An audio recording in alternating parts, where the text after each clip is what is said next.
हर साल भारत सरकार एक ऐसा दस्तावेज सामने रखती है जो सिर्फ नंबरों का खेल नहीं होता, बल्कि आने वाले साल के लिए पूरे देश का एक रोड मैप होता है। जी हां, हम बात कर रहे हैं केंद्रीय बजट की। ये तय करता है कि पैसा आएगा कहां से और जाएगा कहां। तो चलिए आज इस साल के बजट के पिटारे को खोलते हैं और देखते हैं कि इसमें हम सबके लिए क्या खास है।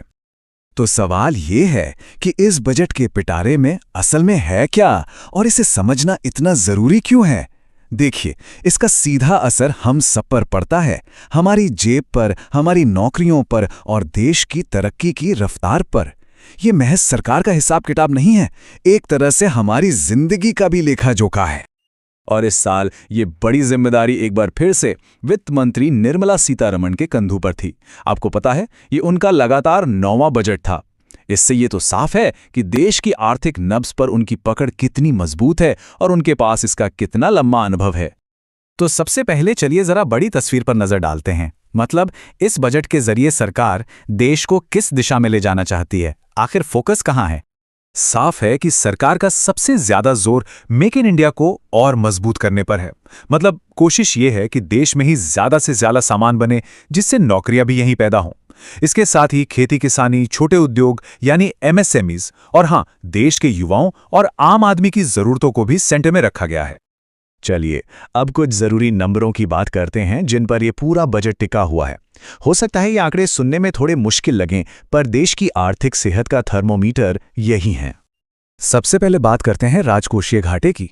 बहुत ही आसान भाषा में समझिए, ये सरकार की कुल कमाई और कुल खर्च के बीच का फर्क है। जब खर्च कमाई से ज्यादा हो जाए तो बस उसी को घाटा कहते हैं, बिल्कुल हमारे घर के बजट जैसा। इस साल सरकार ने राजकोषीय घाटे को 4.3% पर रखने का टारगेट बनाया है। अब ये नंबर इतना जरूरी क्यों है? क्योंकि जब घाटा कंट्रोल में होता है ना, तो ये दिखाता है कि सरकार अपने खर्चों को समझदारी से मैनेज कर रही है। ये देश की आर्थिक स्थिरता के लिए एक बहुत अच्छा सिग्नल माना जाता है।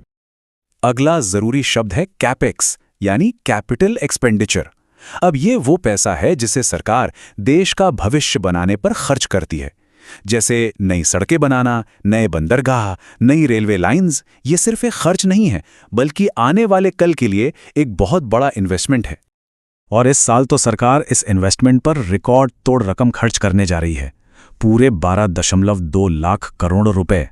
ये बहुत बहुत बड़ी रकम है और ये दिखाता है कि सरकार देश के बुनियादी ढांचे यानी इंफ्रास्ट्रक्चर को एकदम मॉडर्न बनाने के लिए कितनी सीरियस है। तो पैसा कहाँ खर्च होगा ये तो हमने देख लिया, पर अब आते हैं बजट के सबसे दिलचस्प हिस्से पर। वो बड़ी और नई योजनाएं कौन सी हैं जिन पर सरकार ने सबसे बड़ा दांव लगाया है। इस बजट की सबसे बड़ी हेडलाइंस में से एक है 7 नए हाई स्पीड रेल कॉरिडोर बनाने की घोषणा। सोचिए जरा, ये एक गेम चेंजर हो सकता है। ये न सिर्फ सफर को तेज बनाएगा, बल्कि पूरे देश के इंफ्रास्ट्रक्चर को एक नई रफ्तार देगा। सरकार सिर्फ आज के बारे में नहीं सोच रही, बल्कि कल के लिए भी तैयारी कर रही है। इसीलिए बायोफार्मा और सेमीकंडक्टर जैसे फ्यूचर इंडस्ट्रीज पर बड़ा दांव लगाया गया है। ये वो टेक्नोलॉजी हैं जो आने वाले समय में दुनिया पर राज करेंगी और भारत इन सेक्टर्स में ग्लोबल लीडर बनना चाहता है। अब उस सवाल पर आते हैं जो शायद हम सबके मन में होता है, इस बजट का आम आदमी की जेब पर आखिर क्या असर पड़ेगा?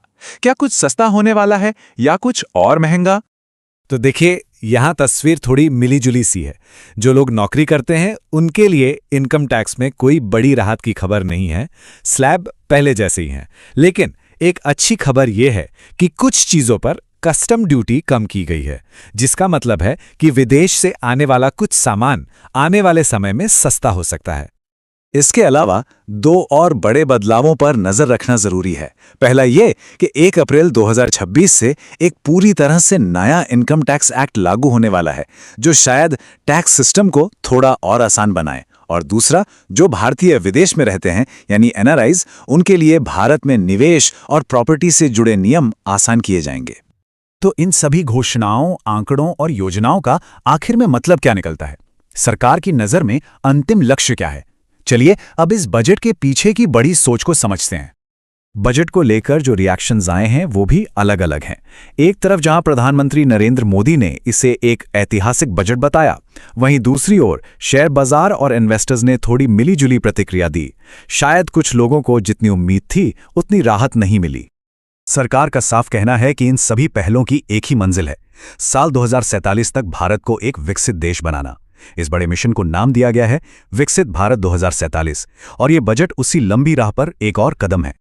तो योजना तैयार है, लक्ष्य तय हो चुके हैं और सरकार ने अपने दांव चल दिए हैं।